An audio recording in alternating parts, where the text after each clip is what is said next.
Assalamualaikum warahmatullahi wabarakatuh. Salam sehat, salam bahagia, dan salam sejahtera.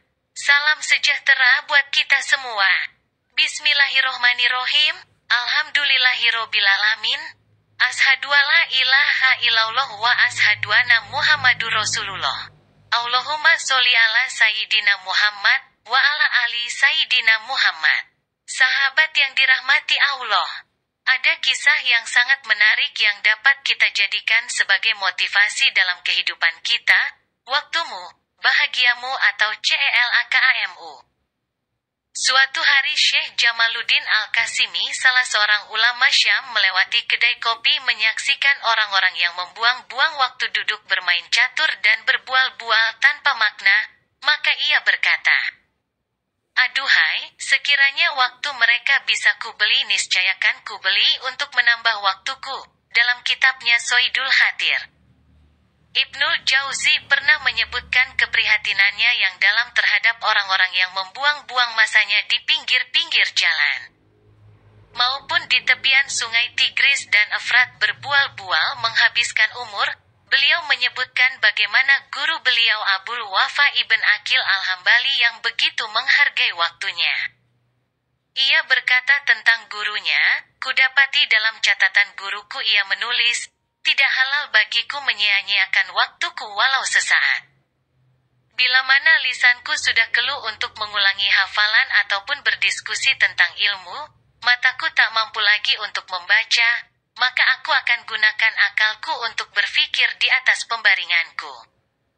Hingga akhirnya aku takkan bangun di pagi hari kecuali telah ada bahan untuk kutuliskan sebagai buah fikirku tadi malam untuk menjadi buku yang bermanfaat. Waktu itu adalah kehidupan." Kisah di atas menunjukkan kepada kita bahwa waktu itu adalah kehidupan. Yang tak menggunakan waktu untuk kebaikan hakikat tidak pernah hidup kecuali sebagaimana hidupnya binatang. Seorang muslim sadar waktunya di dunia begitu terbatas dan begitu berharga untuk menjadi jembatan kehidupan yang hakiki dan abadi di negeri akhirat.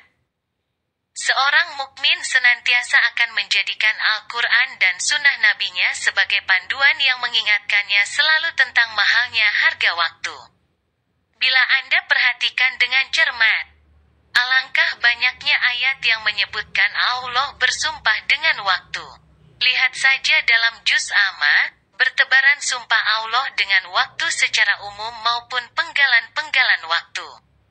Ia berfirman, "Demi waktu duha, manakala mentari naik sepenggalah.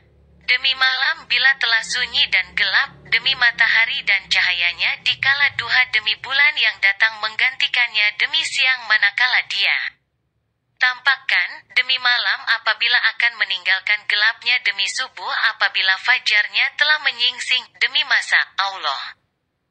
Bila mana bersumpah dengan makhluknya, hakikat sedang menunjukkan pada kita betapa agung dan pentingnya makhluk tersebut.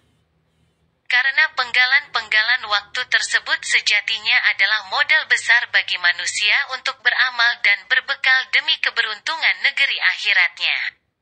Kebanyakan manusia menyia-nyiakan waktu.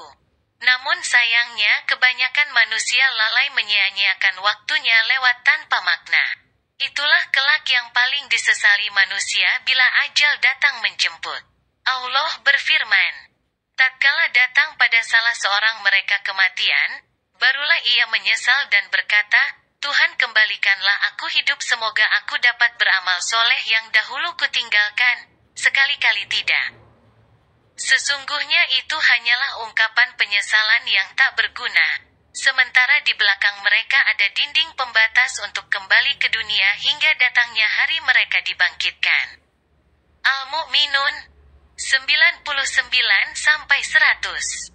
Kebanyakan manusia lalai dalam gelimang kenikmatan dunia dari memahami untuk misi apa mereka diciptakan. Kebanyakan mereka menghiasi hidup sekedar untuk bersenang-senang. Makan minum tak ubahnya binatang yang hidup hanya untuk makan, minum, dan melampiaskan syahwat. Mengejar ambisi dunia dengan angan-angan panjang tak berkesudahan hingga akhirnya kematian menyudahi mimpi-mimpi dunianya. Biar Biarkan mereka makan dan bersenang-senang dan dilalaikan dengan angan-angan yang panjang, kelak mereka akan tahu akibatnya.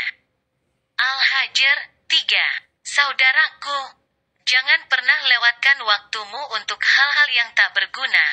Abis di depan Android dan handphone pintarmu, tenggelam dalam samudera maksiat memandang yang haram. Terlena dengan berbagai ragam medsos dan game-game yang membunuh waktumu.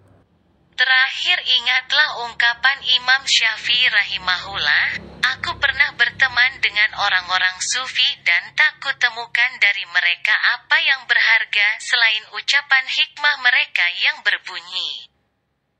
Waktu itu ibarat pedang, bila mana kau tak mampu memotong dengannya, menggunakannya, niscaya ia akan memotongmu. Sahabat yang dirahmati Allah, jangan lupa di-subscribe ya. Demikian kisah motivasi ini, semoga bermanfaat. Ada kekurangan dan kesalahannya mohon dimaafkan. Terima kasih dan wassalamualaikum warahmatullahi wabarakatuh.